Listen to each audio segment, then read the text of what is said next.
Crocs, luxury, and AI. Three words I never thought I'd say together.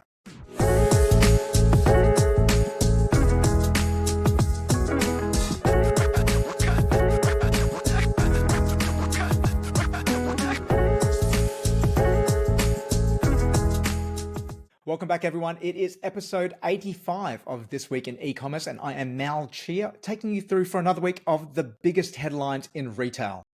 Now, we are back with a full week finally. After a couple of short weeks in Australia with a 4-day and a 3-day work week, we're now back with a full 5 days. I'm recording here on Tuesday, the 29th of April, and feeling pretty good about the week ahead because after Easter and Anzac Day, it finally feels that we are ready to launch into the year proper after all the disruptions with public holidays and summer and everything like that. So a big tip, though, is that we are also three-quarters of the way of the year is still ahead of us, which means that if you haven't thought about what strategic initiatives you want to get off the ground this year, you better get cracking because you are fast running out of time to implement them before peak season. So make sure that if you're thinking about a new CRM, a new Shopify website, or anything like that, this is the time to be scoping that project out, getting it budgeted, and making sure you can get that implemented to take full advantage of it before we get into the money time of the year. Now, it's been an action-packed week, and we're going to dive straight into it with our first story being about Crocs. And I want to make mention that Crocs has become one of my favorite brands. They are a brand which is just so cool right now, whether it be through their collaborations with Post Malone, Justin Bieber, McDonald's, but ultimately making their sustainable foam shoes cool and fashionable again. And part of this is because comfort is something which in this day and age, especially as we move into an era with so much economic uncertainty, it's so important for people to feel comfortable.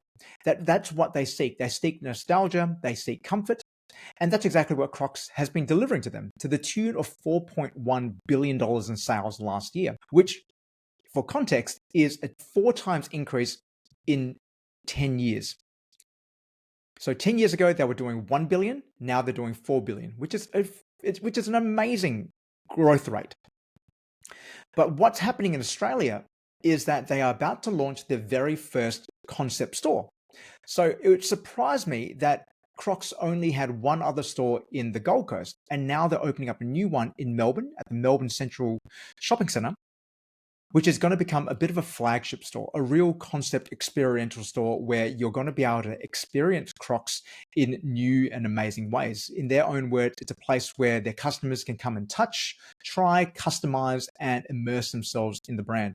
So they're going to be doing things like exclusive product launches, announcing collaborations, and a lot of other cool things there as well.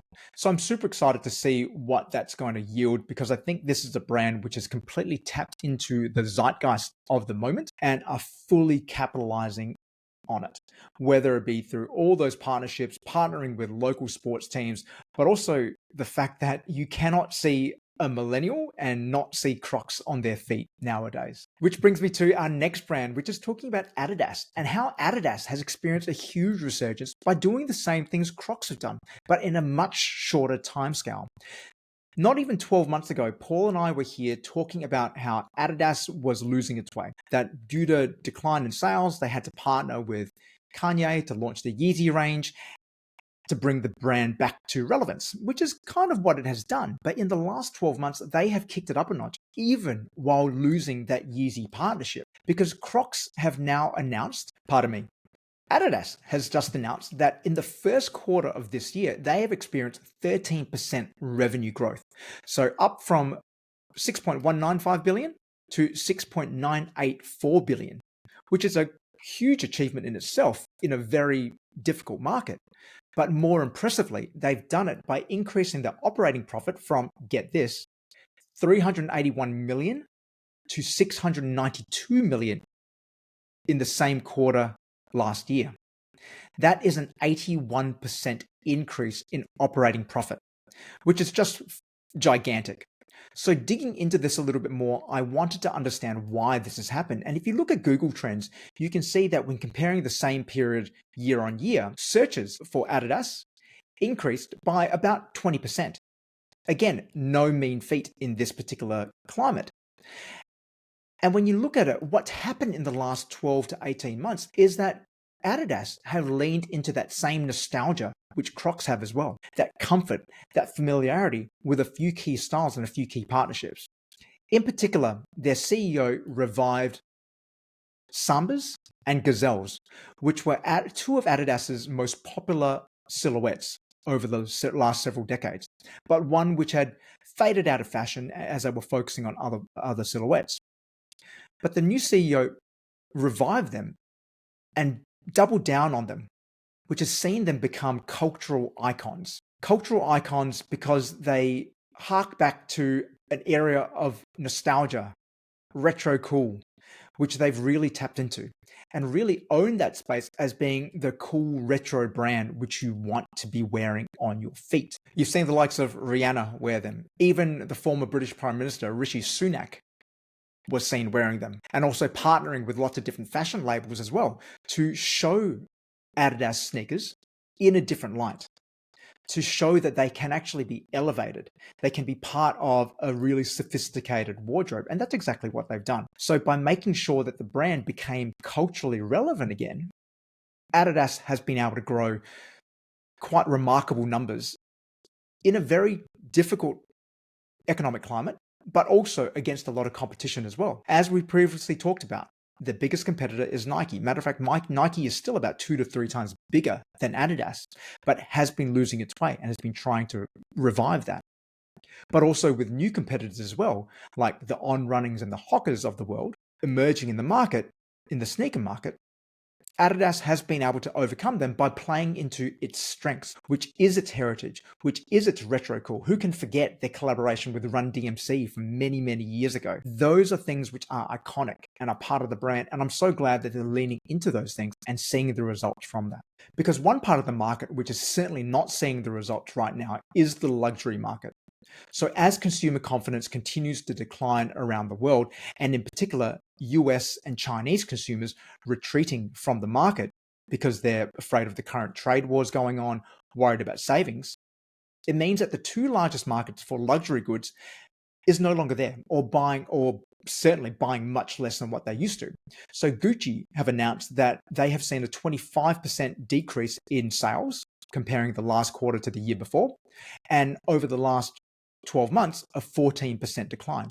So fairly significant drops in demand for Gucci. And we've talked about other brands like Burberry as well, who have also struggled in this marketplace. And it appears that it is going to be something which is going to continue on for the next months and years, because according to Gucci's parent company, Kering, they don't see an end in sight with this. They don't know when this is going to end, which is unsurprising because who knows what's happening right now with the tariffs? Do we have them? Do we not have them? Is Trump going to back down? Is China going to back down? Who really knows right now? All we know is that we are all caught in the crosshairs of this, and no one is immune from this, in particular the luxury market. Because at the same time, Setire, who are the luxury marketplace reseller, they've also seen a fairly significant decline as well in their performance. In particular, their share price has decreased 24% in the last week alone, and is down from a high of $4 about 2 years ago to its current state right now, which is just over $1. So again, really, really steep declines in their share price, largely brought around by a lot of economic uncertainty right now. So on that side, there's heaps of turmoil, as we've seen every week going on right now. I'm surprised I'm not reporting on another brand going to administration, although there probably was. But on some more positive news, though, is what Adobe have recently announced, where Adobe has kind of been a bit hidden, I guess, while other competitors like Canva or Figma have really dominated the headlines, but also when it comes to AI creation, ChatGPT, Sora, DALL-E, again, they're the ones everyone's been talking about. Adobe continue to release some updates, some really revolutionary updates to their products, where last week they actually debuted their new AI model. Now, called Firefly, why I'm bringing this up is that it seems to have a lot of power behind it, namely around the fact that the demo which I saw allowed you to be able to draw a 2D image, and by selecting that and asking the AI to be able to render that into 3D, you were then able to very quickly animate that as well. And what they had, the example was they had a knight fighting a dragon, but very quickly from a 2D drawing, they were able to turn that into something which could be animated, and they were very quickly able to animate both the knight and the dragon, and they were able to fight. Then when you can think about where brands could take this though, is that you now potentially have this ability to take all your assets and turn them and really bring them to life in a 3D environment, whether it be a product image or whether it be a drawing or whether anything really. And thinking about how you can take something and very quickly bring it to life in your advertising on your website rather than rely on very flat static images. Because the other thing they've also introduced is also AI mood board, which allows you to drop images on there and remix them in a mood board to what you want. So again, elevating creativity. And now by no means are they suggesting that the AI is going to do all the work, but it becomes a canvas for you to be able to play with, experiment, and try new things. And that to me is really, really exciting. To be able to have this in an AI space rather than ceding all the control to the AI, which is what I'm seeing a lot of people ask you to do now, to just let the AI designer, is to use the AI instead to help elevate creativity. And that's really cool, because I have to say that I'm starting to see more and more AI design ads out there. And again, they're particularly static ads, which you see. There's no AI animated ads, which I can really see much of yet. But all the AI static ads have one thing in common. They look really bloody boring, because that's ultimately what they are. Because AI on its own cannot create. It's not coming up with new and original ideas. It's taking concepts and taking theory about what works and what doesn't work and amalgamating all of that to come up with something which it thinks is going to work. So typically you see a lot of the AI, it just looks like AI. Whether it be looking at brands, advertising, packaging, all the examples of AI creative which I see look fine. But that's all it's ever going to be, because it's just taking averages. It's taking the things which it's expected to work and just sticking them all together, rather than coming up with really new and novel ways to grab attention and break out of the mold. Because ultimately that's what your advertising needs to do. It needs to be creative and it needs to stand out, because if it doesn't stand out, the $100,000 you spent on meta ads is just wasted, because it's just going to get blended into the background. So really understanding what is going to work with your creative and how you can make sure that your ads stand out is super important. And I love what I'm seeing from Adobe right now, where they're not looking to replace it, they're looking to enhance it, to be able to extract more human creativity from this, to inspire us to hopefully do more and greater things. So while I'm not an Adobe customer anymore, I am going to be watching this with interest. And matter of fact, I may even sign up for the beta for these products. Which brings me on to our last story for the day, which is some research which has come out of usertesting.com. Now, I'm a huge user testing fan. I've been using them for many, many years to run all sorts of tests on websites and testing them in a very quick response way, which is fantastic. They've recently just done a study looking at 4,000 consumers across the US, Australia, and the UK, asking them if they're loyal to any brands. And 2/3 of customers have said that they are loyal. There are 68% said that they are brands who they consider to be their favorite brands and who they would buy from over and over again. But what I found really surprising was that not only would they buy from their favorite brands over and over, but they're willing to pay up to 25% more to stick with those brands because they trust them. Now, this is super interesting in the context of a tariff world, where a lot of the brands I work with who are selling into America right now are in a place where they need to consider raising their prices if they haven't already done so. But how much can you get away with without seeing the effects of that?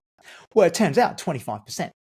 Because if customers really love your brand, they're willing to pay a premium for the privilege of continuing to buy from you. So the question then remains, how then do you get a customer to love your brand? And that is where the secret sauce really is in everything which we do in retail and consumer brands. How do we actually get customers to love us? And it turns out it's actually simpler than we think. The 3 factors which this study revealed are consistent quality. Sounds like a no-brainer, but consistent quality is a key one here, that you need to make sure that every product you release is of a super high standard. Otherwise, you will lose the trust of the consumer and you will no longer be one of their favorite brands.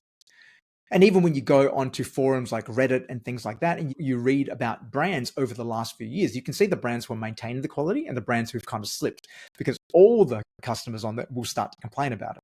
Then the second one is around customer experience, making sure you've got a really smooth customer experience. You treat your customers well, you're super transparent with them, but you're doing the right thing by them and you're putting them first, and they can see that you're putting them first and you're not trying to pull the wool over their eyes. That's a really key one as well, to make sure you are doing those things so your customers actually feel valued. And it sounds like a no-brainer, but so many brands out there treat their customers like commodities, customers to be churned, new ones acquired to be churned again. Whereas the great brands, the brands who actually have brand love, are the ones who put their customers at the center of it and give them a really great experience, from their website to the fulfillment experience, to the customer service experience, to then bringing them back in as well, whether it be through customer community groups, emails, events. There's so many ways we can continue to engage your customer through the experience. And finally, the third factor is about nostalgia. And not nostalgia in the way that I'm going to do a 60s inspired ad, but nostalgia in the sense that people feel like you've been there with them through all their key moments in their life, or at least some key moments in their life. So that long-term usage was the factor there about a brand which has been there. So for me, Apple products are one of those. I've been using Apple products for the better part of 20 years. My first computer back when I was 6 years old wasn't Apple. I now have Apple phones, Apple MacBooks, devices everywhere. It's a brand which has grown up with me. Similarly, once upon a time, there were different cars like that as well. So right now I drive Kias, and I'm very loyal to Kias for the fact that I've had one for 16 years now. In one way, shape or form, I've had a Kia in my life, and now I have 2 Kias in my life. And these are things which, because that brand has been with me through many different life stages, through various kids, moving houses, different jobs, it's a brand which has been with me. So I have that nostalgia for it. So thinking about how you can activate that with your customers, thinking about what those life stages you have been through their life so that you can activate that and really lean into that, whether it be Christmas or Easter or graduation. How can you show that your brand is a brand which has been with them through those different life moments, and they will be loyal to you beyond that? So think about those 3 factors. Think about the customer experience which you're offering. Think about your product quality, and think about how you can show that your brand has been with them throughout their life. If you can nail those 3 things, you then have the essential ingredients to create brand love and loyalty, to have a brand which your customers love and are willing to pay a premium for. Because after all, isn't that the aim? To be able to charge a premium for your products, a fair premium for your products, which ensures that your customers have a great experience, but also you have a healthy bottom line as well. All right, on that note, this has been a very short episode of This Week in E-commerce. Thanks everyone for listening. We are going to be entering into a super exciting time of the year, which is event season. So for those who are in Adelaide, we have the Retail Fest Adelaide Roadshow. That's going to be held on May the 6th right here. Make sure you go to the website and register. Check out LinkedIn. We're going to be posting links to that event. But also coming up at the end of the month as well is Retail Fest proper. So in the 28th to the 30th of May, it's not too late to register. A great one to go and attend. And if you're in Singapore and you happen to be listening, I will be speaking at eTail Asia on the 14th and 15th of May. So hopefully I'll be able to see some of you there. But in the meantime, keep selling, keep innovating, and keep growing. And we'll see you all next week.